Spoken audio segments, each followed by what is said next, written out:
All right, Melissa, is it okay to go ahead and get started, you think? All right. Fantastic. Well, once again, welcome everyone. I do apologize for my voice being a little bit off today. I'm feeling a little bit under the weather, but I'm super excited about this. So that's given me all the energy I need to get through. So once again, thank you for joining. Welcome to our second monthly academic community engagement series. Really excited about this series. This month's session in particular is the Engaged Scholarship and Promotion and Tenure. So we are thrilled to really get this conversation going. Move forward and with a bit of the questions that we might have, and hopefully seek some clarifying information that really rejuvenates us and keeps us moving forward. My name is Kristi Wood-Turner, and I'm the Assistant Dean and Director of the Center for Community Engagement at West Virginia University. Our center aims to leverage university knowledge and resources to support effective partnerships with communities that enhance discovery through engaged teaching, scholarship, and action. We focus on supporting faculty, staff, and students in working with external partners on meeting reciprocal and mutually beneficial needs that advance our land-grant mission. So we're really excited once again to continue to have these conversations for our faculty who are also our advocates of engagement here on campus. We're really glad you're here this morning. We have two extraordinary panelists who will offer tips on documenting and framing community engagement. We are very lucky to have snagged these two ladies to speak with us today. So we're really excited to move forward. Today's session is a broad discussion on how faculty can report contributions of fundamental knowledge of their field and not only enhance their own portfolio, but share this critical information with others. So I want to, before I start introduce the panelists, I want to make sure there's a few things that we cover, just so that you know today's session is being recorded. That way we can start to collect these and we can go back and refer to them. Today's panelists and participants will receive a copy of this recording after the session. The session will include brief introductions, and then we will move into questions and answers. We ask that you remain muted unless you're called on, but we invite you to use the chat feature as much as possible for questions and comments.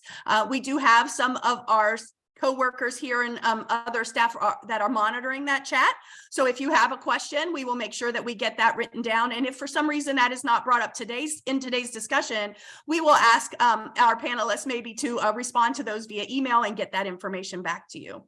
Our ACE team will collect those questions and forward them along, and then I, as the moderator, will throw them out to our panelists. If I'm asking your question, feel free to clarify or add on to what was asked to make sure that I get the main part of that question answered. Boy, my brain is not functioning with me today. I apologize, folks. All right, let's get on to the great panelists because their brains are functioning, and you will be able to tell by their introduction here. The first panelist I want to introduce is Dr. Diane Doberneck. She is the Director of Faculty and Professional Development, the Office of Public Engagement and Scholarship, University Outreach and Engagement at Michigan State University. She provides leadership for UOE's faculty and staff professional development programs for graduate students, postdocs, academic staff, tenure track faculty, administrators, and community partners. Programming under her leadership spans a continuum of low, mid, and high involvement learning opportunities, which includes virtual resources and workshops, emphasizes diversity, equity, and inclusion, and as informed by generative of knowledge, scholarship, sorry. To inform professional development programming, Diane conducts research about faculty and staff competencies related to broader impacts and graduate student competencies related to community engagement. Her research interests have also included the incorporation of community engagement in reappointment, promotion, and tenure, faculty integration of outreach and engagement across their teaching, research and service, and administrative responsibilities and career pathways of engaged scholars. Diane also holds an adjunct associate professor appointment in the Department of Community Sustainability as an affiliated faculty member with the GenSen, the Diversity Research Network, the Center for Interdisciplinary. In 2020, she was awarded the Distinguished Academic Staff Award for her professional accomplishments. Really excited to have you, Diane. Thank you. Our second panelist is Dr. Emily M. Janke. She has served as the director for the Institute for Community Economic Engagement since 2010. where she has supported UNC Greensboro's transformation as a community engaged university. She is also an associate professor in the Peace and Conflict Studies Department, where she contributes to its community engaged scholarship through teaching, research, and service.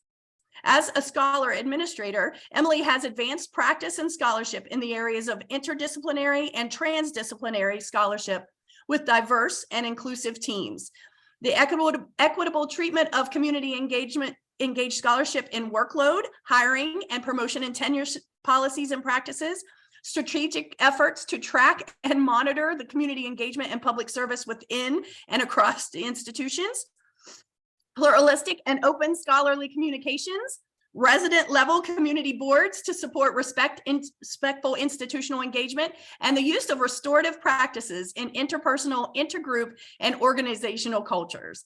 Emily Janke was inducted into the Academy of Community Engaged Scholars in 2021 and served as a senior fellow for Duke University's Office of Civic and Community Engagement in the Office of Durham and Community Affairs in 2022. She has been honored to receive the Barbara A. Holland Scholar Administrator Award, given by the Coalition of Urban and Metropolitan Universities, the Civic Engagement Professional of the Year Award, given by the North Carolina Campus Compact, the Early Career Research Award, and the Dissertation Award, given by the International Association of Research on Service Learning and Community Engagement, and the John Marsh Award for Emerging Leaders in Civic Engagement, given by the American Association of State Colleges and Universities. Sorry. She is a co-author of The Collaboratory, a publicly searchable online database of community engaged activities within and across institutions of higher education. She has served on the Carnegie Foundation's Community Engagement Elective Classification since 2014, and is on the editorial boards of the Michigan Journal of Community Service Learning and the Metropolitan University's Journal and the Journal of Higher Education Outreach and Engagement.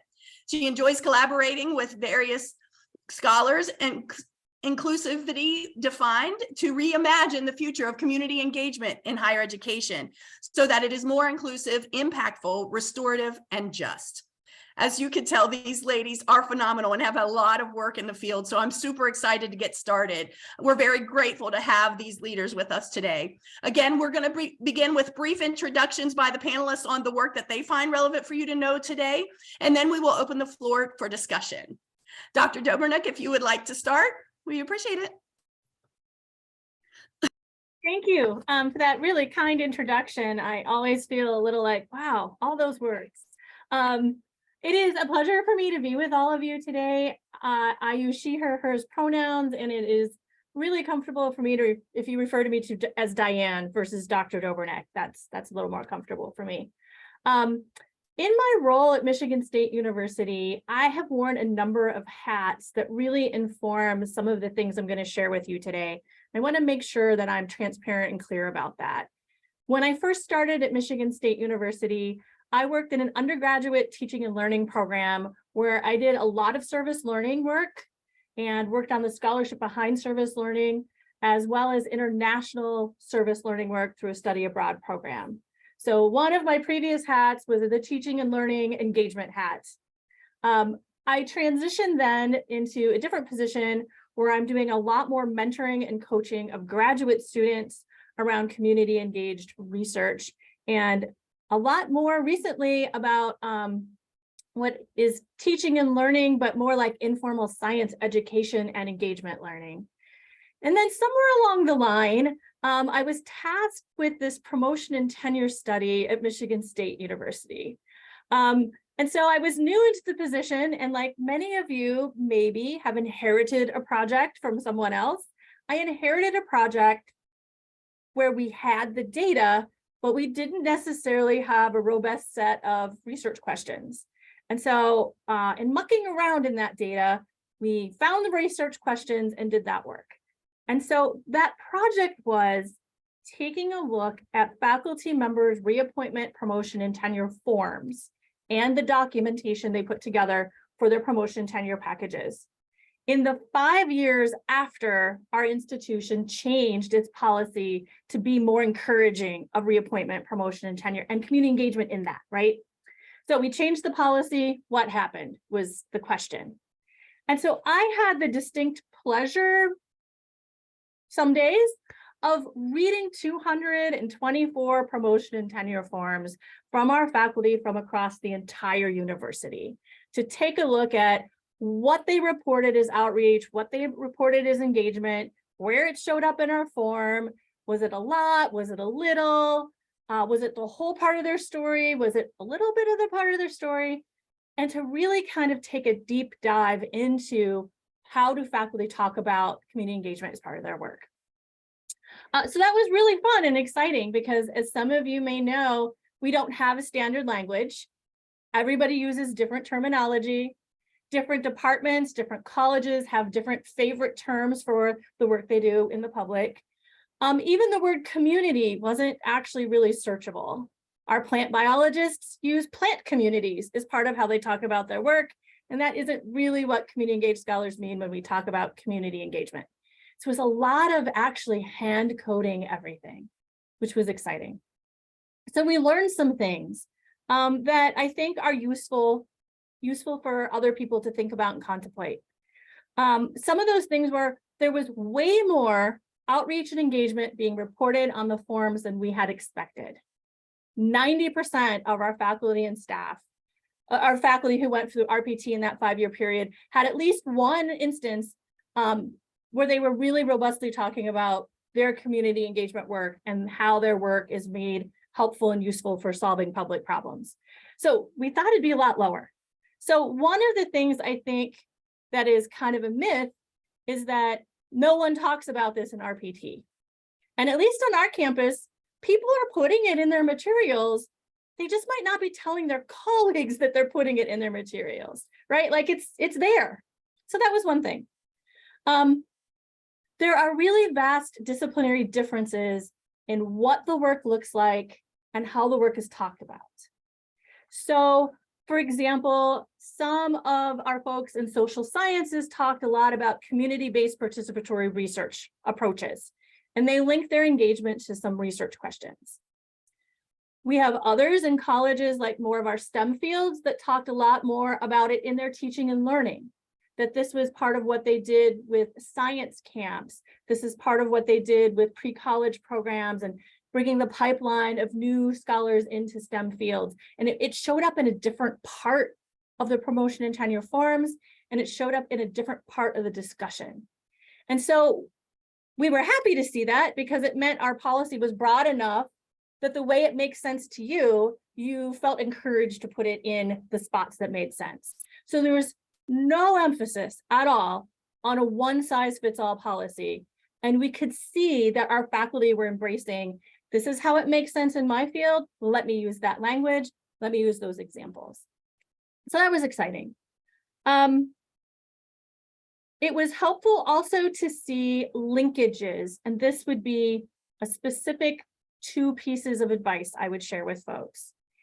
The stronger RPT packages that had community engagement really through and through them, the scholars took the approach of linking the engagement activities to questions in their disciplinary field. So they would talk about big picture questions that they as scholars were addressing in their department or field, and community engagement was a way to do that. And they brought those 2 things together fairly tightly versus here are my 3 main interests that I'm working on. And oh, I'm doing this engagement kind of like as a separate special extra thing I do once in a while. They were very tightly integrated and tied together.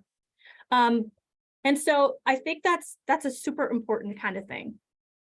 We also saw when we looked at publication lists and lists of grants that it is important to think about the fact that community engagement showed up in publications and community engagement showed up in grant writing.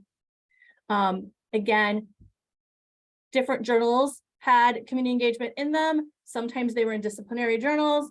Sometimes they were in interdisciplinary community engagement journals, but there was efforts made and achieved to publish about their work as a form of scholarship.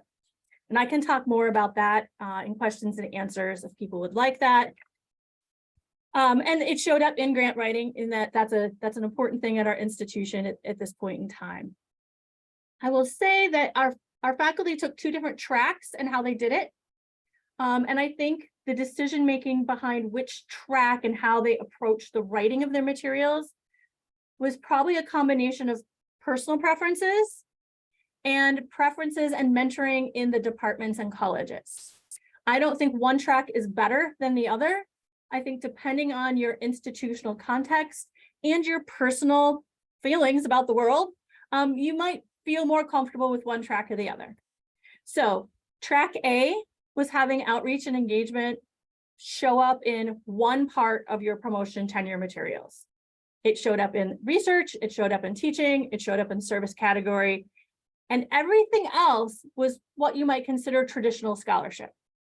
So you might have traditional scholarship in a couple main areas, and then the engagement shows up in one spot. Track B was that some of our scholars thought about themselves as community engaged scholars through and through, and the engagement work showed up in everything they did. And when they wrote that reflective essay or that, the statement that you write in the beginning, they started out with, I am a community engaged scholar. Let me tell you about how I think about my work and what is important. And it showed up in that through and through way. We did not see any differences when we analyzed which track made it more likely for people to be successful.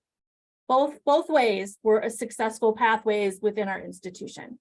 And so I think it's important to think about who you are as a scholar, how you think about where engagement fits into your body of work, your research, your teaching, your work in the community, all of it combined, and to think about what mentoring and coaching you're hearing in your department and your college, and to think very strategically about which pathways will lead you to success within your institution.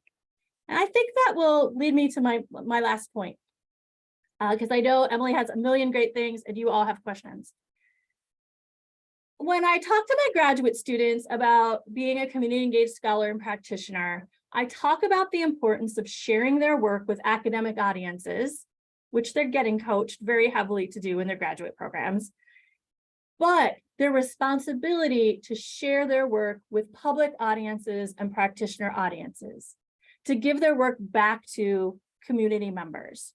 That's part of what it means to be a community engaged scholar. You are in service not just to the academy, but to your partners and the practitioner world. Those are separate audiences. And we talk very distinctly about the preferences for communication, the preferences for language, the preferences for organizing things. And those are really 2 really different groups of people. Reappointment, promotion, and tenure is a third audience. It is an institutional audience. You are writing to a group of people who are looking at your work with particular things in mind. Yes, they are members of the academy, they're your collegial peers in your discipline and your college, but they're also institutional leaders who are making a decision to permanently invest in you being at that institution.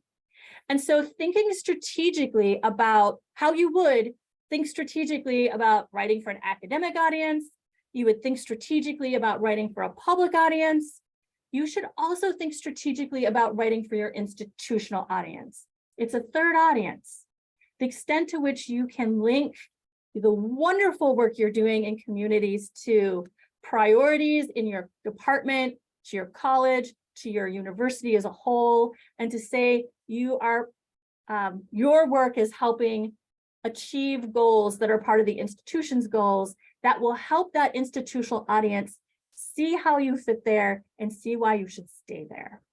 And that's a really different way to think about writing these materials, right? We're used to writing for the academic audiences. I know all of you as engaged scholars and practitioners also write, develop, create. If it's not writing, it might be a podcast or something else for your public audiences, but your RPT is a third audience.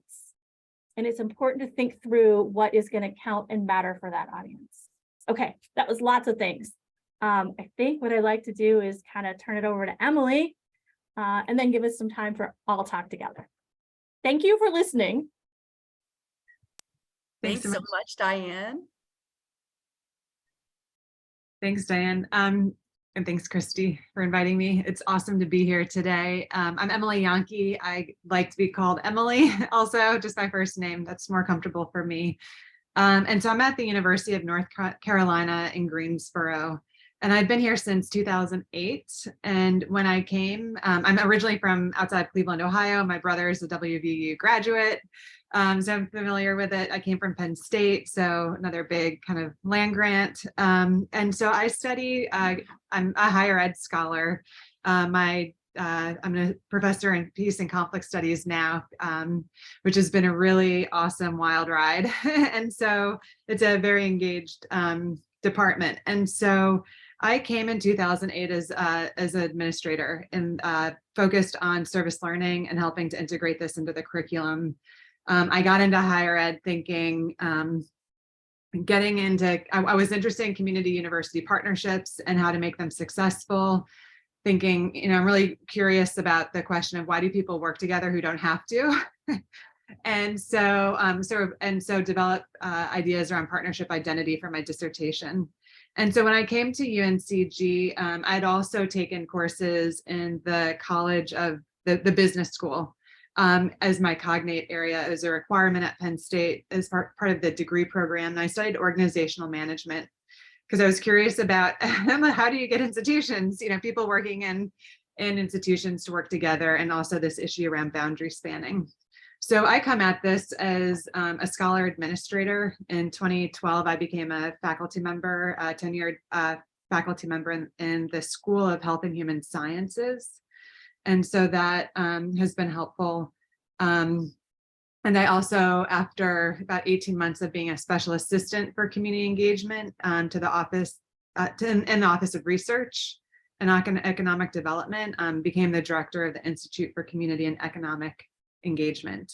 So I serve half 50-50 faculty working in the department, and then also as at a university-wide research center trying to help support community engagement. And part of that was understanding that we had a lot of help around community engaged teaching, but the scholarship part and the PNT stuff was all kind of where you are now. So in 2008, there were some conversations among faculty about how do we get this into our promotion and tenure documents.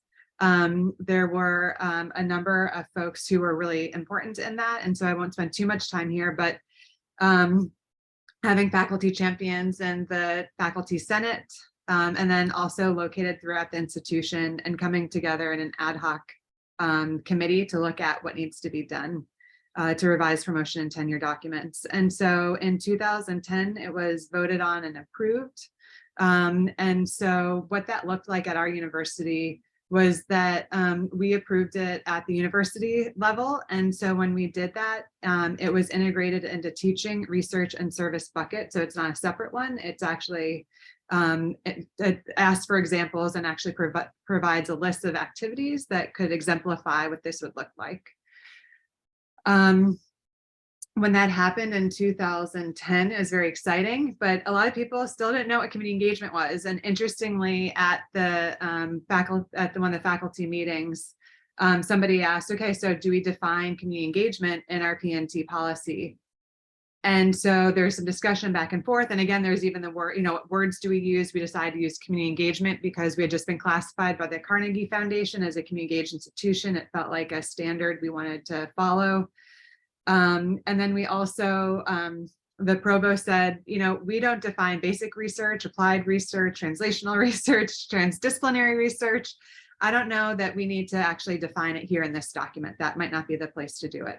So as an organizational management scholar, ambiguity can be a really good way to get a lot of people into the tent and to get something passed. But we also knew that once that got passed, that we do have unit-wide, so college and school, as well as department guidelines. Some departments choose just to have the unit level as their policy, but for the most part, they do have a department guideline. And so we knew that faculty live most closely at home in their departments. And so the provost, I worked with the provost and then invited some senior scholars to our campus to do a speaker series to help educate us about what is this and to bring in other people from outside to help gain some momentum and work around that. And part of what we found is that Judith Romali is a 3-time university president who's done a lot of work around community engagement. And she talks about change being a scholarly act. And what that meant for us is that, or what I took that to mean, and what we did is that, one, we learned a lot about what other folks are doing as part of that change process, but we also understood that it didn't end at the vote, that there is still a lot of work that gets done after that university policy gets done. And so when we convened over 100 people over the course of a week to have discussions and dialogues with them about, okay, so what would it look like to evaluate a candidate now that we've got, now that we're going to have to do this, and now that we have to revise our own policies, what are some of the questions we have around what you would see?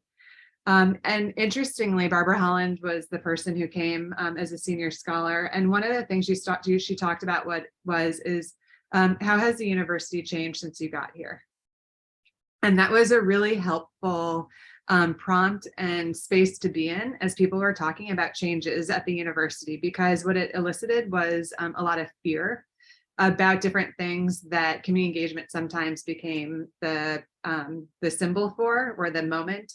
And so really talking about open scholarship, or how the university has changed. Some folks said, I wouldn't be able to get tenure here anymore because of the way that we've pushed towards research, more so than we used to. Or there's more administrative burden, and so I don't have time to do all this stuff, or, COVID, right? There are things now that we would have talked about as well. And so a lot of this work and the change does need to address moments of fear. And that's something Amy Driscoll helped us think about, is why don't you start to map that? And so as change being a scholarly act, we recorded and took notes of those conversations with those 100 people. And we created a volume, which I can share after this, that said, hey, here are our hot spots. If you're going on a hike and your heel gets a little hot, you should stop and maybe check your socks, because you're going to get a blister if you don't pay attention. So we said we're going to need to pay attention to some of these things. And so some of it is just misunderstanding and not knowing what this is, or this being about something else. The other thing that we knew is that we needed to be able to bring people along, and we needed to define community engaged scholarship more clearly. So at the meeting with the provost and the deans, and the provost was saying, okay, it's time for us to make sure our unit level policies and our department policies get aligned, right, was the term that was used. They don't have to be the exact same. They need to represent the disciplinary diversity that we have, so that it looks, the way it's going to look. But then we had some folks, some new deans at the table who hadn't been there during this process, right? And so they weren't part of the conversation. And they said, what's community engagement? And I mean, and honestly saying, like, if we're, how do we define it here? Because I know what I mean. I know what it is at the other institutions I've worked at, but what does it mean here? And so one of the insights is that there is a lot of power in the supplemental documents and the work that your committees can develop simultaneously or after the fact. So we created definitions. So in the university policy, it says community engaged teaching, community engaged service, community engaged research and creative activities. But we didn't have anything about what that meant. So we did use the Carnegie classification definition and said, hey, community engagement is this, and we pulled it from here. So we did a lot of citing with footnotes. Then we talked about community engaged research and community engaged research and creative activity, and also what community, who is community. And so that was really helpful. And so it was a really thick document. It was a very long document in terms of lots of definitions, and the definitions might be a paragraph long. Going back, I think there's still, like, to talk about community engagement, you need a lot of words, because it's not about a product and it's not about a place. It's about a process. It's about how you include others as thought partners, as co-investigators, as co-laborers. And so community engagement is different in that sense. And so if you fail to talk about that kind of work, then you're gonna not quite get at what the transformation is that I think your university faculty are really pushing towards, which is expanding the spectrum of forms of scholarship to be more modern, to include more diverse products, because we don't have the need to be bound to a printing press where there's only some people who get to release that information in so many copies in a printed or visual form, right? We can be our own publishers, but we also have podcasts, audio, video, and those are really profoundly impactful. So the many dimensions of forms of scholarship are also really a part of this conversation. And that can also get brought up in these dialogues about, okay, so now does everything count? And there's these concerns about, okay, so what are we talking about here? And so that can be the moment when folks want to become a bit more conservative and say, well, no, we're just talking about books or journal articles. Because if we include all these other things, the other thing that I've seen in research is that if you don't name lots of diverse products and you only name the traditional ones, but you say, yeah, and other ones too, the other ones too become invisible and actually not supported. So if you're going to name some things, they have primacy. And so if you have the opportunity to implement some more language around diverse products, like data sets, right? Because a lot of that can be really powerful and impactful, and you can start to talk about that. Videos, right? Documentaries, those kinds of things that don't just come out of the media studies program. So just a few more things. So the power of those supplementary materials. The other thing is about starting where you are with the people that you have. So this is a lot of community organizing. And so it sounds like you have really great people in the faculty who are working on this in terms of policy level. But we also found that as we were looking at diversity and equity and inclusion in our promotion and tenure policy, because we did a big audit in the School of Health and Human Sciences, and I was on that racial equity task force that did that over 2 years. We looked at promotion and tenure, and we saw a lot of connections between community engagement and DEI. And that's really what it comes down to, is around epistemic justice and epistemic inclusion. So who do we value as thought partners and as co-laborers and as co-investigators and co-researchers? And so if we value folks who are in the community as our colleagues, then it also means that we need to be thinking about the kinds of products that we need to be producing and the kinds of outputs and impacts that we're going, and outcomes, impacts that we're going to have in those communities. And so then that really opens up the conversation about to what end. And so Diane talked a little bit about, you really need to point this to a research question. You really do need to talk about why this is part of your scholarly agenda and why it is that you're working on this. And then how do you know you've been successful? Because a lot of this work is you educating your committee, your department chairs about what success looks like. And so there needs to be space in the policy for you to have that toehold, but it's never going to perfectly describe you. You're always going to, at this point, have to describe what it is, just as if you, and this is often true anyway, because when I sit on the school level review committee, there are folks like, I'm a qualitative researcher. There are folks who are quantitative researchers, right? Like, I don't know very, like, you know, I've took 3 stats classes and I work with colleagues on collaborative projects, but they're those experts, so they can help me understand that, right? And so the same is true for community engagement, is that you really need to speak in terms that lots of people who aren't familiar with your research can understand it. So just a few more minutes, because I do want to allow time for discussion.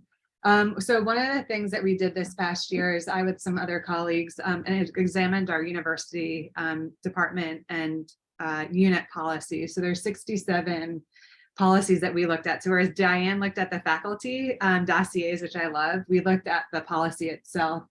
And what we found was that the different disciplines did indeed adopt different things, different language. In fact, half of them did not really adopt anything that really looked like it was supporting or naming community engagement.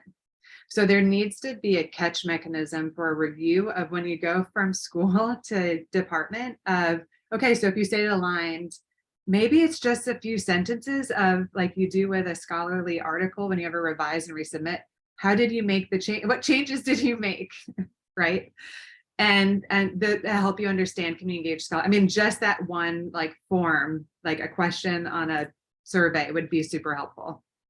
And that could go back to a committee. So again, thinking about keeping your committee together, keeping a group together to help through that.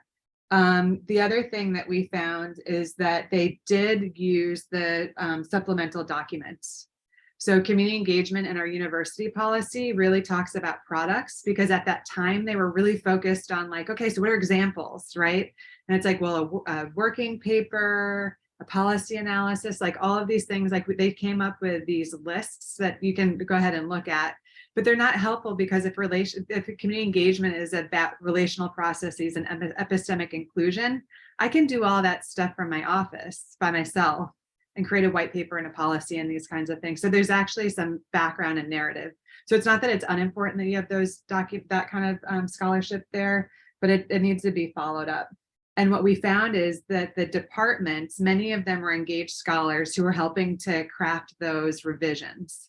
And so they got really juicy into the process and epistemic justice. They didn't talk about epistemic justice, but they talked about, because that really actually wasn't part of our framing at the time, which it is now, and we're looking again at our policies. So they really took that time to look at those. And so what I see is that the thick descriptions and the supplemental materials and the definitions found their way into the policy at the department and the unit level in some cases. And then the other part is that as you are looking at definitions, part of our study looked at, okay, so we saw that the terms proliferated across the policies. There's, I forget how many, I'll have to look at the paper again, but like 80 different terms. But we did see that the root term community engaged persisted. So that was helpful in terms of being the most common. And community engaged scholarship persisted, and that was never in the university policy, that was in the supplemental material. And then the definitions, we found that as folks went in, they talked about process, whereas the university really just talked about outputs. And so we really are now encouraging, when we look through, if I were to look at the policy alignment, I would start to look for how have you talked about community engagement as outputs, outputs, outcomes, and processes. And we talk about that more later. The last thing I'll say is we did another study just recently, and we interviewed 21 faculty members who have come to UNCG in the last 6 years. And what we wanted to know is, did you know at all that we were a community engaged institution? Was that part of your consideration? So they had to identify as community engaged scholars. So we sent emails. I think 400 people had been hired in the past few years. And so as a survey, they answer a certain way, agree to be interviewed. And what we learned is that most of them did know about it and it was meaningful to them. Many of them talked about the policy, either at the department or at the institutional level. And then they each talked about, so about 50% of them said that they felt super supported in their departments. The other 50 felt like they were not super supported. So we still have work to go. 12 years into this, 13 years into this. And so this work is never ending. And so I think that is good in the sense of it's time, this scholarship stuff keeps changing. Like we keep modernizing this work. And I think if we couch reform in that way as a scholarly act, we document it, we help people understand what happened. I can send the links, but like we have 3 different documents. One is the definitions and the conversations we had. The second is around promotion and tenure and the mosaic. We talked about a diversity of faculty work. And then the third one was when we created a new strategic plan. And we talked about community engagement as a way of aligning to those priorities of the strategic plan as a method and an approach. So I'll leave it at that, but I hope that that's helpful. And there's lots of documents. I know both Diane and I publish a lot on this, lots of different kinds of forums. Thank you. Yes, thank you so much. Wow, you two really did give a really great vision of some of the questions that our panelists had who submitted earlier. One of the areas I think that I'll ask you to go into just a little bit further, because I do feel like some of those practical steps are really important to our faculty right now, that they understand they're engaged scholars and they know their realm of work and how powerful it is, but it's hard to get that translated into the documents, especially through some of the systems that we use. We use digital measures as one of our tools to enter our information. And that doesn't clarify necessarily or give the opportunity, as you mentioned before, to give some of those more deep details. So if you could talk just a little bit about some very specific or concrete examples of how you would document your research or your engagement work in promotion and tenure. And I know, again, it's different in all departments, but if you could just choose one that you may have seen or that may have particularly stood out to give some kind of like clear connection of how does this look when translating it really to a university that doesn't have this in its guidelines yet, but for your own personal advancement in your profession. And I see that Rita added something. I want to make sure I put that in there. Yeah, so she's talking in that same thing, at the applicable entries. How do we enter public and community engagement, and how is that concretely seen so that we could feel like we've got that added, whether that's a guidance from our unit or whether it's just kind of looking at how that's done nationally. So either one of you want to jump in or both.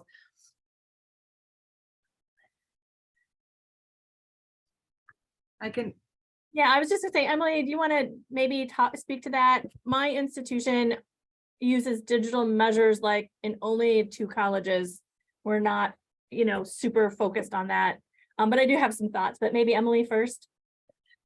I love that we're on the same panel because of the deep dive that you've had, Diane, into a lot of this stuff too. So we have switched to digital measures. And so one of the things that we did when we onboarded is that we put a checkbox for, is this work community engaged scholarship and teaching research service. And so when you're putting in like a product, like a conference or a publication or a book, it asks that. It also asks about a couple of other things like undergraduate research.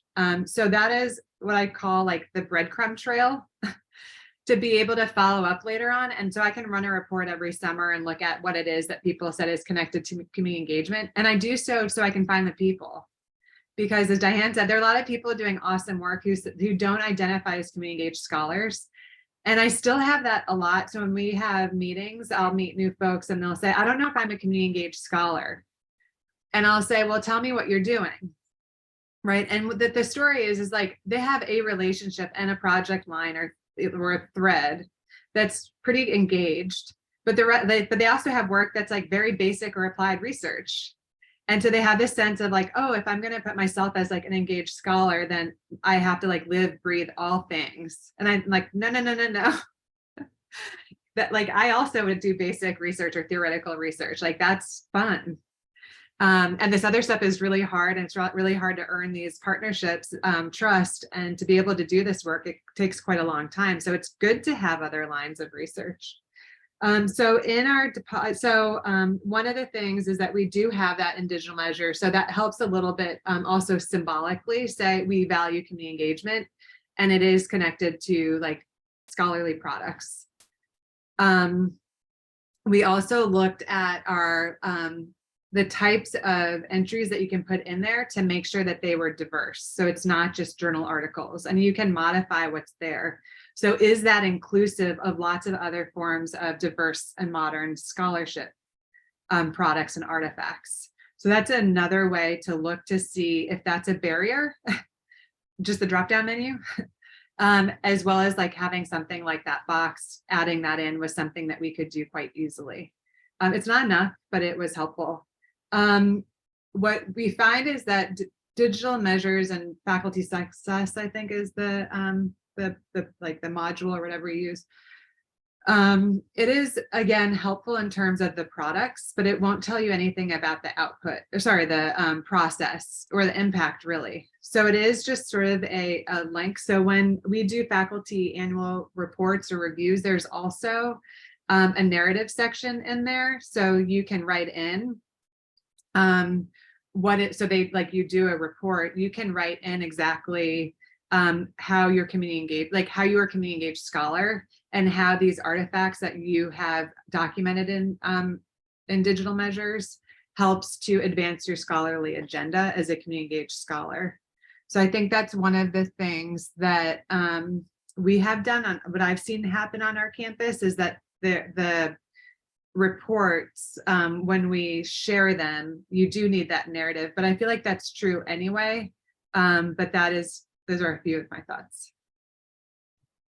And I would add on, I think as the leadership within your institution starts to ask questions about where those hotspots are or where those rubs are, it's really helpful to get feedback from faculty like this is an issue.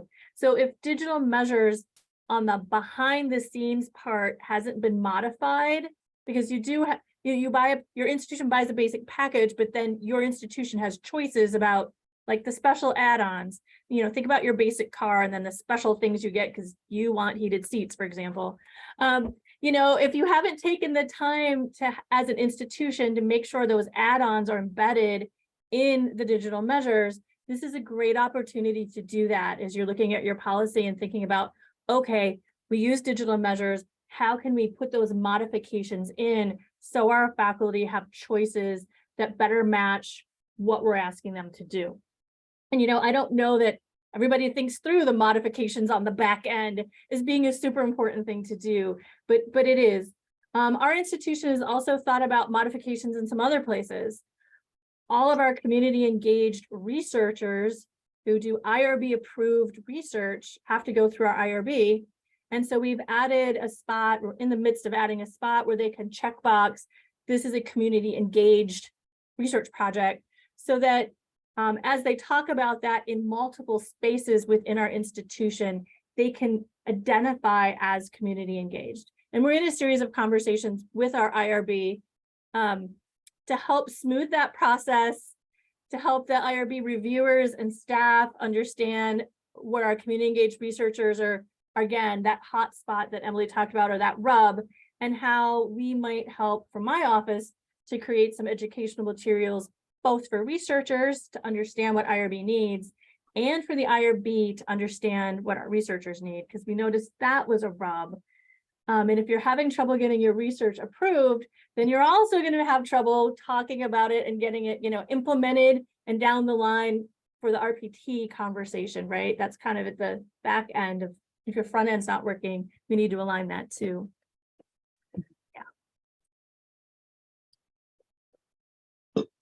Yeah, that's great. And as Margaret mentioned there in the chat, we're hopeful that, some of the discussions that are being had and some of the changes now could lead to some of this kind of exploration and really sit and taking a look at that. I want to mention somebody else in the chat, Rita, you mentioned, and if you want to talk further on it, I'd allow you the floor to ask your question specifically, but, having that discussion as to what is engaged scholarship and who has that kind of oversight of what that looks like. Rita talking about having different workshops, community level presentations, and them not being recognized for what the scholarship is behind the work. So Rita, if you wanted to talk a little bit about that, you're welcome.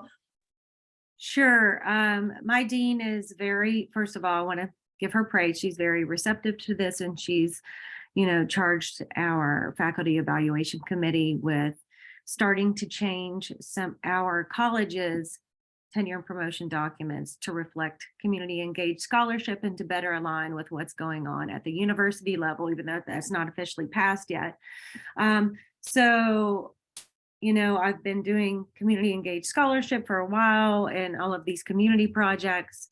And on the flip side, I've been highlighting, I've been doing mostly community level presentations and all of that. I do presentations, an academic level to academic audiences, but I have not published my community engaged scholarship in academic journals yet, because that was a whole nother conversation. But when I've done some of these community level presentations and workshops, which I've done many, I was corrected that this is considered service because it deals with community.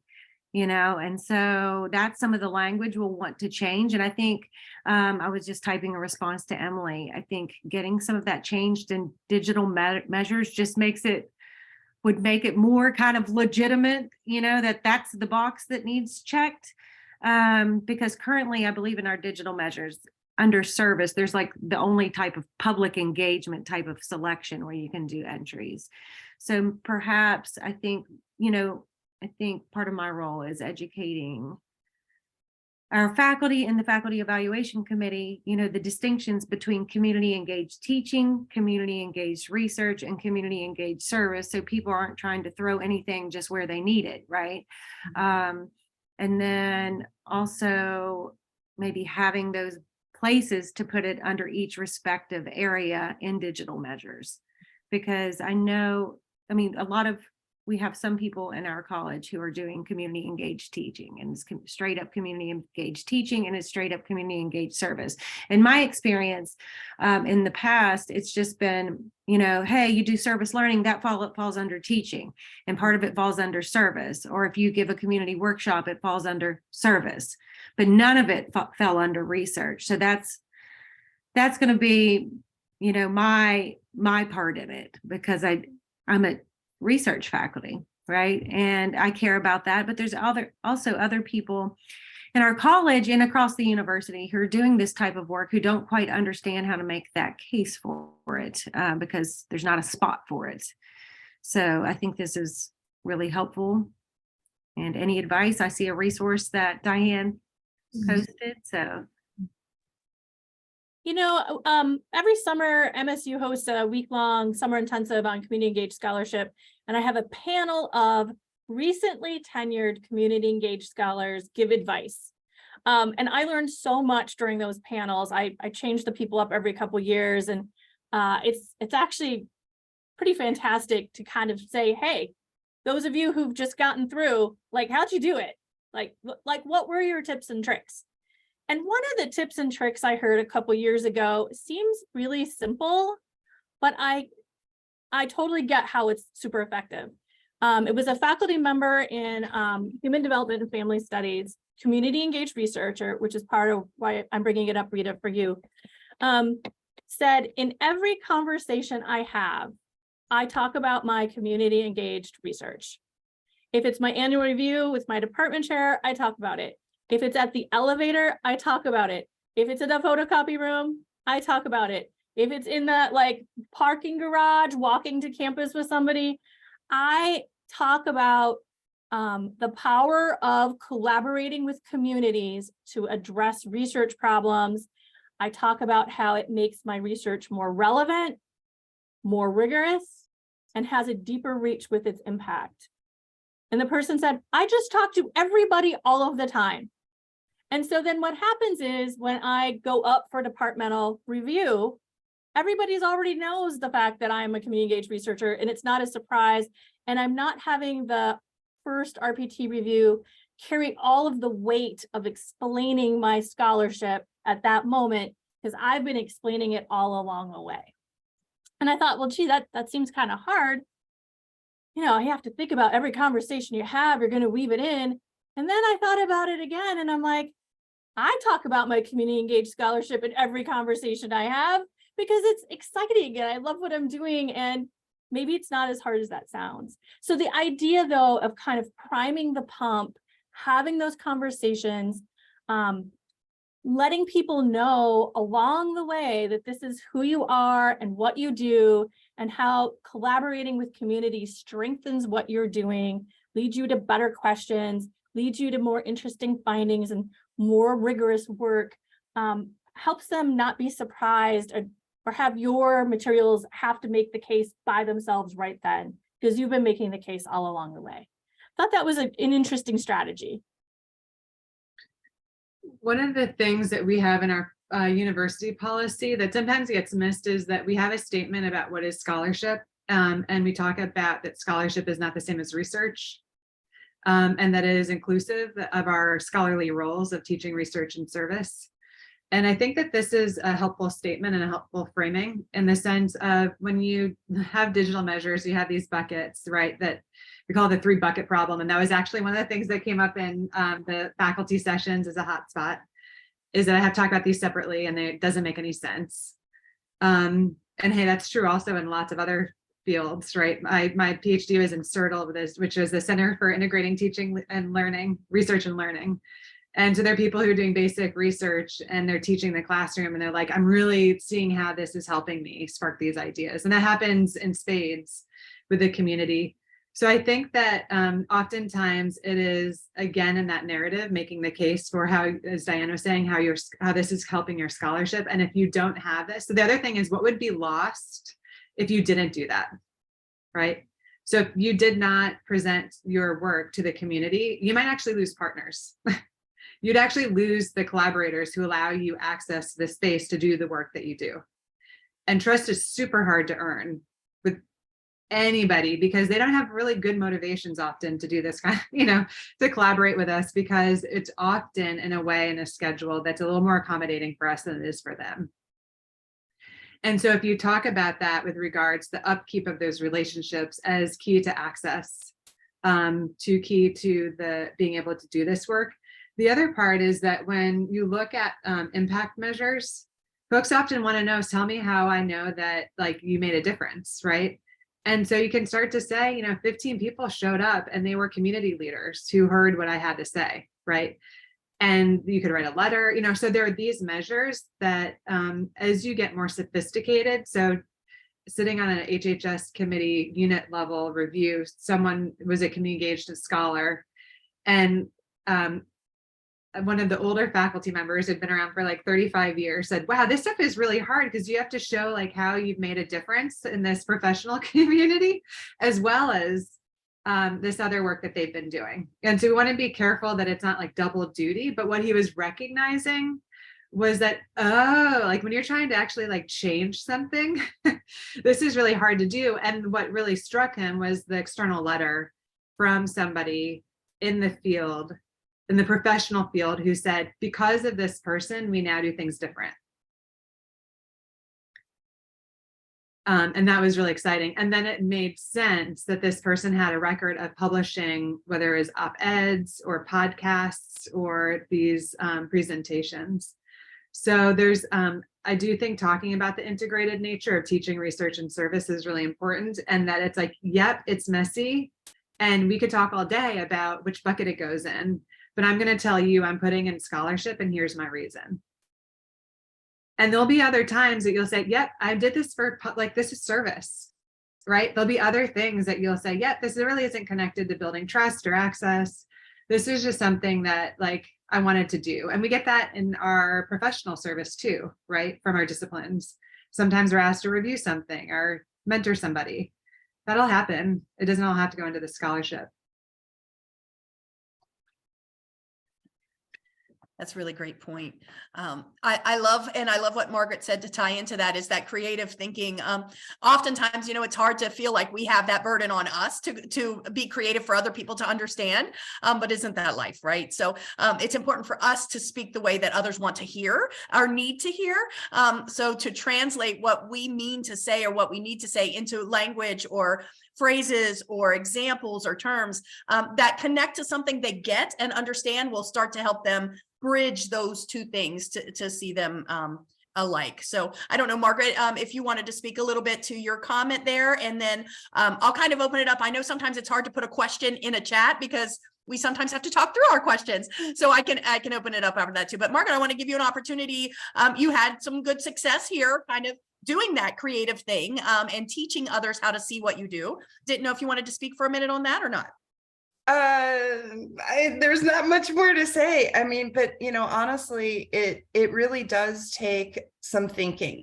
And we don't do our work in buckets. We do our work as a whole endeavor, right? And so, really dissecting it and unpacking the relevance in those three areas can take some work. But I really do encourage people to do it because in my department, nobody understood it. Especially our chair, who at that time when I was promoted and tenured was from a different department. I mean, it was kind of a crazy thing. And so I had to take great care in how I explained the different implications, right? And so, I think it can be done. And I will note that in our college, we spent a couple years in the social justice think tank, dissecting exactly how to do this, and all of that kind of got forwarded to the university. I don't think they've done a good job providing direction on how to disaggregate those pieces of the puzzle. So there's more work that needs to be done to help people do this process, right? And so I think that what I'm hoping for is that specificity ultimately shows up in our guidelines so that people have something to follow of how do I talk about it in terms of teaching? How do I talk about it in terms of research? How do I talk about it in terms of service, right? And I'm happy that you guys are holding this today because I really want those points to be brought forward to the provost's office. So thank you so much. Yeah, great. And that's kind of where we are. And I'm happy to say that as a university, I feel like we have folks listening. We're moving forward. We're getting folks together and making these statements. And Margaret, I appreciate all the work that you did to already to move some of this stuff forward. So that's fantastic. Does anybody want to unmute and kind of frame a question that they may have and may not know exactly how to say in the chat? But I want to give you a moment just in case. I know we have a lot of different fields in here, which I'm excited about. Creative arts, we have media, we have public admin. So like lots of folks, a lot of different viewpoints. Anyone have anything specific that you wanted to hear or learn that you wanted to ask today?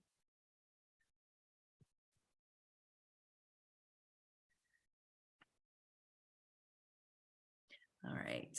Well, if you do, please feel free to either raise the hand or unmute there. I'm going to go ahead with some of the questions that were submitted when folks joined the panel and see if we can't get some conversation started. One thing I do want to mention, and I'm not sure, Emily and Diane, how much you might have thought or want to kind of add on to that, but we do have different types of faculty doing engaged scholarships. So we do have our friends from Extension who are amazing engaged scholars as well. And their work is seen just a little bit differently. Dennis may pop in on that.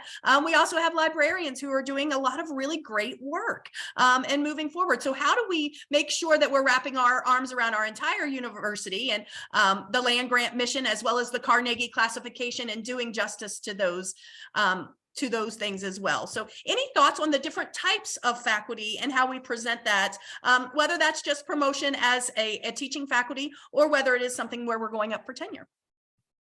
And I know, there are a lot of us administrators in this kind of area too that are not necessarily faculty as a first go round, but also have that kind of impact. Thoughts on maybe how those differ or how we can be a team in kind of looking and moving things forward, including some of those folks as well. If it's okay, Emily, I might jump in first. Is that all right? Yeah. Okay. So at Michigan State University, we have tenure track faculty, and then we have a proliferation of other categories of academic of folks who fulfill that academic mission, who are similar to tenure track faculty, but might not be, but are reviewed in very similar ways. So we've been thinking a lot about this. And I have some very excellent extension faculty that I collaborate a lot heavily with in my own work. And so I'm kind of familiar with some of the rubs that they face. One of the things I think from an administrative perspective or a leadership perspective that's really helpful, as I think about people generally in different roles, I like to think about the strengths that they have, kind of where they're grounded from in that role. So as an example, some of my extension counterparts, one of their really great strengths is that they are really kind of having the heartbeat of the community in what they do. They're in community conversations. They're doing the deep listening. They are doing the relationship building and the partnership building and having that inform their work. And everybody has strengths and everybody has what I call stretches, place that they're stretching and learning and growing. And so for some of my extension colleagues, their stretches are finding that scholarly foundation, finding that intellectual grounding, finding those theories, conceptual frameworks, and best practices. They kind of have them in the background. It's influencing their work, but a lot of them are doing much more work where they've just got their sleeves rolled up and they're doing programming and doing things, and they're not stepping back and thinking about some of the intellectual grounding behind their work. That is the stretch. And so in a role where part of what I do is support everyone's success, is to think about where are their strengths, where are their stretches, and how can I help them grow in those stretching spaces, for example. Same with our librarians. They're coming at it from a different spot of strength and figuring out where their stretches are and how to kind of help support those stretches. To think about, are there different resources? Are there different workshops? And again, I would say, like, for some of my extension colleagues, writing up their work is not the main thing they're doing. They're doing the work. And stepping back and writing that Journal of Extension article or writing that article that's going to show up during their review stages is a little intimidating. It's a little like, this is not the thing I signed up to do. I didn't get coached in this. I'm not really sure how to do it. And so being really thoughtful about who we have on different roles and pathways, where their strengths are, where their stretches are, and then catering support to those stretches in ways that is helpful. And the thing I will add to that is, of course, finding somebody in their position that has succeeded through that stretch as an example and as a role model.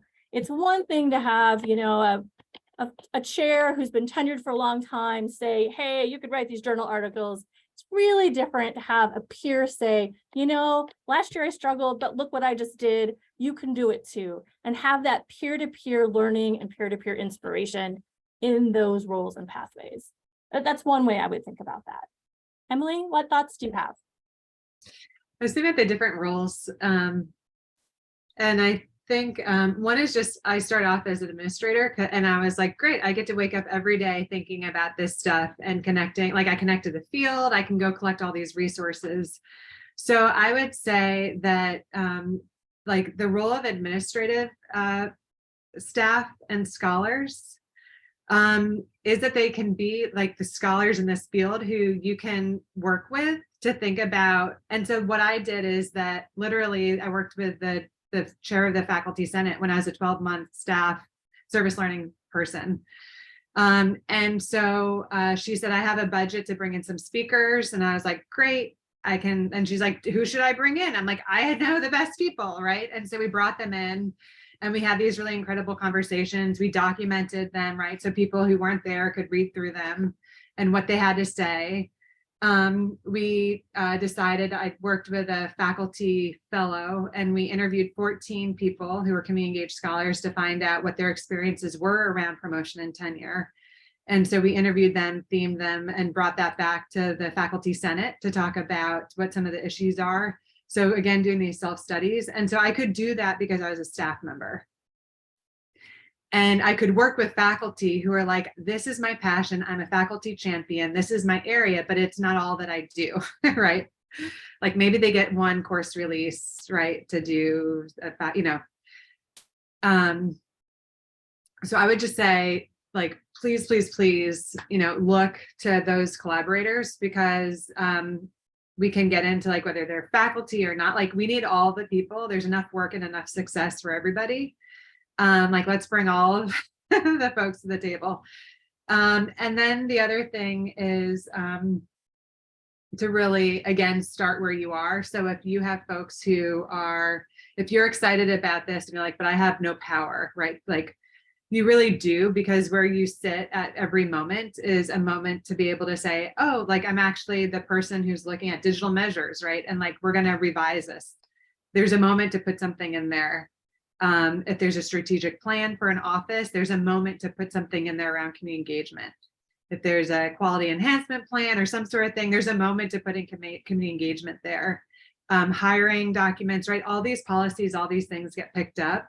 And they're little micro things that are amazing when they start to really come to fruition. And so it feels like you have a lot of momentum right now and a lot of conversations. And so to really like claim that power, that it's not just like the folks up there or like the big vote, like there's just so much awesome work to be done. And then, you know, 50% of our faculty are non-tenure track, and we call them academic professional track. And so they do have reappointment policies. And so we've made sure that this is included in them, although it looks very different because some of them, you know, the kinds of loads that they have, it's very differentiated. But this has been a really important conversation. And to be honest, this is the area that feels the hardest. Because if you don't have multi-year contracts, it's really hard to feel like the institution is supporting you. And then to do community engaged scholarship as an institutional boundary spanner feels really fraught. So I would say that there's a lot of differences when we think about supporting community engaged scholars through reappointment or annual reviews if they're non-tenure track. And so I would really make sure you have a committee that's looking at that simultaneously, because this is where those differences matter. And so I think in the spirit of like, we're all the same, we value you so much, even no matter what track you're in, which is true. We have folks who are associate deans, right, who are academic professional track here. And they're amazing. But if we don't recognize that many of them, especially now with budget cuts and insecurities nationally, that's where we're seeing in our study that there seem to be some, those differences are fracturing a bit of that feeling of community engagement commitment. I would say, I'm sorry, one last thing is libraries. They're amazing. They are. They are going to be some of your best thought partners, and also just like workers who are like, oh, you want to do a podcast? You want to have an open repository? You want to do a preprint? You want to look at like the stats on who's downloaded your stuff? Like there's a lot around open scholarship and the way in which that is really helping to speed up impact. And there's some ways to do some alternative measures. So as we're problematizing metrics and sort of high impact factor and HVAC index and all those things, there are a lot of other things that we can talk about. And so when I advise folks on creating your narrative, one of the things I say is make sure you use the phrase is, I know I have been successful because, and then point to it that you can say, I've published these articles, but beyond that, look at all this other stuff. I've had X number of downloads. I've talked to this number of people in our district. I've had this many practitioners or teachers attend my conference, sessions or whatever it might be. Librarians are especially helpful in capturing that data and also helping you find a bigger amplifier for your work. I could absolutely not agree with you more on that. A tightly held secret in some institutions, but I hope to share that. They're amazing. Hey, Dean, thank you so much. Welcome. Would you like a moment to talk? I think you know our guests, Yes. Emily and Diane. But Diane, it's so good to see you again. It's been a while. It's been a minute, right? And Emily, you are at an institution that really, from the very beginning, has thought about engagement. I actually used to quote documents from UNC Greensboro about engagement definitions, what it means, the difference between outreach. And so it's very stimulating to hear you talk and to reflect on what you have been able to study. And in terms of the opportunities structurally within our universities to really maximize the potential of faculty and professional staff to be able to achieve engagement, and therefore also our students. I also enjoy listening to you about the words of caution, about some of the barriers that we still face, and barriers that in your university that has done so much in this arena for so many years that still are there. And yes, when you commit to engagement, you are committed to a long-term relationship with those community partners. And if you don't have a certain level of job security, a certain level of job commitment to your own organization, that brings a problem. So you probably have heard, and I'm sorry, I had another meeting, so that's when I could come in now. At WVU, we're trying to really embed engagement in all of our documents. An attempt to do that is on our promotion and tenure guidelines that are being updated, and they're going to be voted on tomorrow, I believe, by the full faculty assembly. There's more language into engagement, but it really where it matters the most is not only at that university-wide level, it's at the unit level, because engagement might mean different things to different disciplines. And also understanding what are those little pieces of everyday structures and policies and procedures that we don't think about, but by just thinking intentionally about including engagement related work into it, how much easier it is for people to be able to have that and be able to document it. I'm glad, Diane, that you added information from our dear friend Nancy Franz on tips for constructing your P&T dossier. There's a lot of experience out there, folks. So I encourage everybody here, to take the good message that both Emily and Diane have offered and be able to do great things with it. So thank you for the opportunity to be here today. And thank you, both of you, for what you've done to help us progress. Yes. That's wonderful. Yes, thank you, Dean. We have talked a little bit about that being that unit level need, but I want to bring back that idea that you said, those little steps and things, even in something like our student evaluations, having students consistently evaluate especially service learning or pedagogy-based service, having some kind of consistent voice so that our students are recognizing that too. Do you have any kind of comments or thoughts in the area of how students have impacted this change for faculty?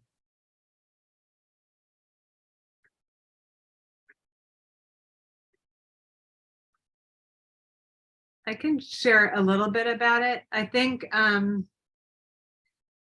for us, part of what we're trying to do is become more distinctive as an institution. So there's isomorphism, right? Where institutions try to mimic each other and then they become more and more similar. And that's why we all have like these three buckets, right? And yet we're such different institutions in different places. But there's also this need for us to be like, we're top 10, right? Or we're like, there are these areas of distinction that say, okay, we're part of this cluster.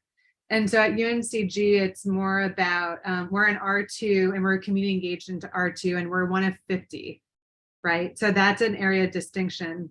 And so the way that it's connected is often through thinking about what does excellence look like in terms of recruiting students and diverse students, and how do we make this institution more accessible? And so it is oftentimes seen as a recruitment tool for this work in lots of different ways. And so I think that we have folks who are graduate students who have told us they come to UNCG because they looked on the website and they saw that their faculty are community engaged, that they're showing more of that information. We have Collaboratory, which is a database.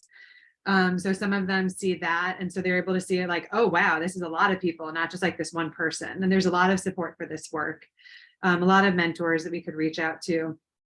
And so I think that as you think about recruiting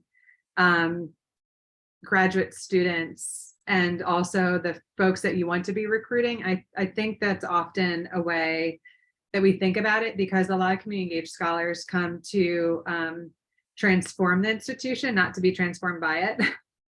Like they got into it to be able to make a difference to the communities that they've come from or that they're committed to.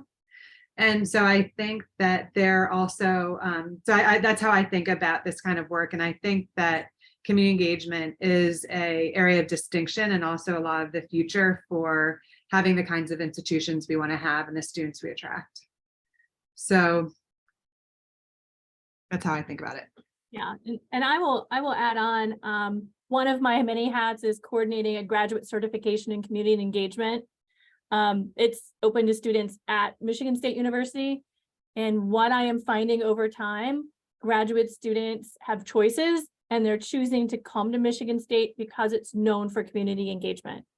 And departments are recruiting graduate students, some of them, because of the community engagement kind of group of people here and emphasis. I will also say that in coordinating that program, I get to work with really committed, community engaged graduate students. You know, they have their degree program, they're taking my program as a second thing. This is an interest, it's a passion, it's something that they are not willing to leave behind as they pursue their master's and PhDs. And as those students have more voice, as they talk to their major professors, their committees, as they take those special topics courses and push the envelope more on community engagement, I see younger folks coming into the academy with this as a major value and priority for their work and for their life, and making space in our institutions for them to be successful is going to be a really important, I mean, maybe not going to be, maybe already is, a really important thing we can do as institutions to help attract and retain those incoming generations of scholars that are coming behind us. So it's, to me, listening to our students is vital, but I think failing to listen to this generation of students with the commitments they have to making the world a better place, failing to make space for them to have those pathways to success is really short-changing institutions of higher education as a whole, and what we mean in society and what it means to be part of higher education. Some of these folks are brilliant, they're committed, they see the connection between scholarship and community is part and parcel all together. And if they can't find a home in higher education, they're going to go work someplace else.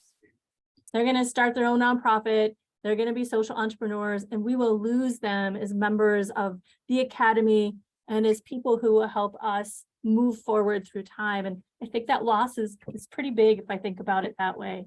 So listening to the students is great. They're going to push the envelope in really interesting, exciting ways. And I think the extent to which we can be open to that in response to that will serve all of us well. It was a great question. Absolutely. I love that. And, you know, thinking holistically about the impact we have, it's very important to understand our own career pathway and how we move forward in that. But, you know, we all do this work for a reason. And I would argue that in that reason is that next generation. So I appreciate a couple of things I want to make sure that I get out. I know we only have a few minutes left, and I definitely want to respect your time today. I do want to shout out Melissa Calabrese. She is our coordinator for this programming. She has done all the work behind the scenes and even in front of it many times. We're so proud to have her on our team, and she's an amazing resource at WVU for faculty. If you have any questions, please reach out to her. Dennis, thank you as well for being a part of this team to organize these ACE panels. I think that they are really starting to be of a huge benefit, and they will only continue to grow. I also see some other colleagues on there, Mason, and if some other folks are on there from the center too. So I thank you for joining. Just want to give an opportunity for our panelists and maybe the dean to give like one wrap-up summary of what it is that you may think is the most key point that we need to kind of take away from this today. And then before I do that, though, I want to remind you, if you do have a question still, or if there's areas you'd like to explore or ask our panelists, all you need to do is shoot us an email or put it in the chat here, and we will make sure that we use a little more of their time and get some of those answers revealed to you guys and back to you as well. So I will start with Emily. We can move on to Diane, and then Dean, if you want to wrap us up, if you have something, that would be great. So Emily. I just want to say good luck because you're not alone. The nice thing is that there are a lot of institutions that are have a lot of journeys to share and documents to look at, and so I'm happy to talk with any folks in the future about this because it's something that I'm quite passionate about. So thank you and congratulations on the work that you're already doing. It's very exciting, and I'd love to see more. Kristi, if you don't mind, or Dennis, or whoever could share some of the stuff that gets passed. Thanks. I think building on Emily's comments, the field of community engagement is a very collegial field. I think at any point, if you stumbled across a policy at an institution and said, boy, I'd really like to know how they came up with that, I have always been able to reach out and ask, and no one's ever told me no. So it's not like competitive. Like, we all want all of our institutions to do a good job. So if you're a leader on this call, know, as Emily said, that there are people willing to chime in and share resources or share ideas or learn from your experience too. If you're a community engaged faculty member on here, I think what I would say is remember your why. You are drawn to community engagement for a particular set of reasons, and that passion sees you through tough things, like when projects don't go as easily as you want, or when you have to sit down and pull together those review materials, right? Those aren't the fun moments of community engagement, but your why will help carry you through. Also, don't feel like you have to go through that part alone. Ask colleagues, ask to see examples of their dossiers or their strategies. I think review can be a very singularly lonely experience, and it doesn't have to be that way. Community engaged scholars get to stick together and help each other out. So remember your why and talk to each other. Those are my two. Wow. So Diane, you actually took away half of what I was going to say. So thank you so much. You know, I don't know if it came up in this conversation, but the efforts at the university, with an initiative from the president, we are the only university so far that has a purpose council. So we are focusing on purpose. And that goes back to your suggestion, Diane, the why. Engagement can only work well and really maximize its potential if we contextualize it on purpose. And purpose comes easy to universities like ours, public and or land-grant universities. We have that inherent mandate as a university of the people to be able to be out there and do something that can change lives and livelihoods and many other things. So when you feel lost, go back and re-examine your purpose. And it's not only the purpose of the action that you're trying to take with others to effect an outcome, but also look internally at your own purpose. Where are you in your career? Where are you in your life? Where are you in your studies? Is this really bringing what you need to be able to self-fulfill? When you think about that, hierarchy of needs and Maslow's, and you got that self-actualization on top. This is part of that. That's why people like us here are so committed to engagement, because it actually helps us feel self-actualized. So it's very exciting to see you all here and to listen to all that has been shared. Emily and Diane, feel free to join the future series. I'm sure that Melissa can send you links. You can register and be a participant and contribute. I know Michigan State, I envy how many things you put out there. But if we're trying to emulate, we want to be you here. Well, the first thing I did when Kristi and Dennis, came together as a team, I said, look at what Michigan State is doing. They're doing amazing things in supporting faculty, staff, and students in this. So thank you for setting the pace for that.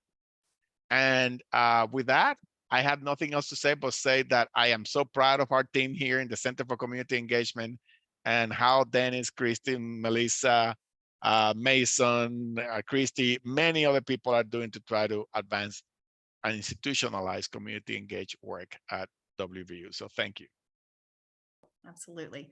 Thank you. What a great leader. How can we fail, right? We're moving forward. I appreciate you all so much. If you are a WVU faculty member, we hope to hear from you again soon to talk further. Emily and Diane, again, I can't express thanks enough for you're really making change in this field and helping us follow in your footsteps. So thank you, thank you, thank you. I will be reaching out. So hopefully there's partnerships in the future for us as well. So thank you all. I think we're right on the nose at 11 o'clock. So I appreciate all of you tuning in, and hopefully we'll see you next series.